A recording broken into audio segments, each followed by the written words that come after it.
She stood on my porch like she owned it. Hands on her hips, lips tight, eyes full of rage.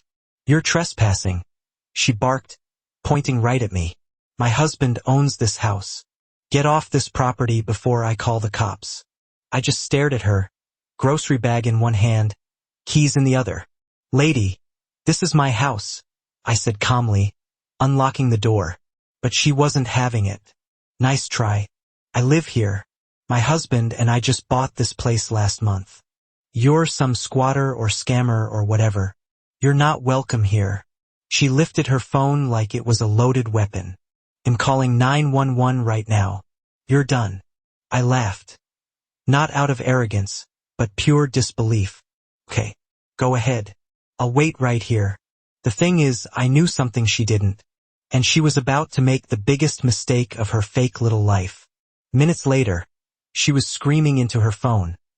"Yes, officer. He broke in. He says he lives here. He's lying. My husband is on his way."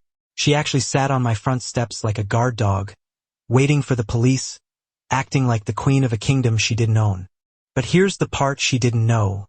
There's no husband, no sale, no ownership transfer, nothing. I'd inherited the house 2 years ago from my grandfather. Title in my name. Deed locked in a fireproof safe inside. Her claim? Pure fiction.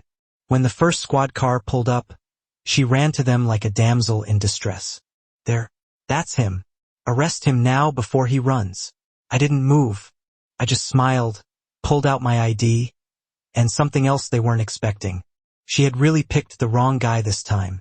The officer stepped out, hand resting on his holster. "Sir, what's going on here?"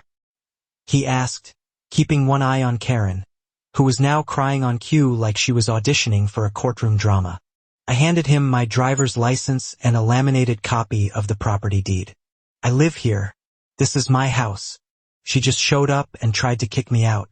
Karen scoffed. "That's fake. He printed that at Kinko's or something.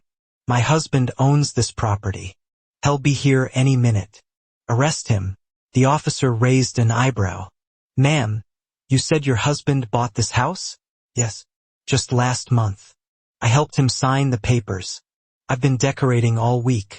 She said it with so much confidence, like she was reciting lines. But there was one tiny problem. My tools were still on the porch from that morning, my drill, tool belt, paint cans. My truck with the personalized plate Gundapas was in the driveway, and the security cameras above the door were still blinking red.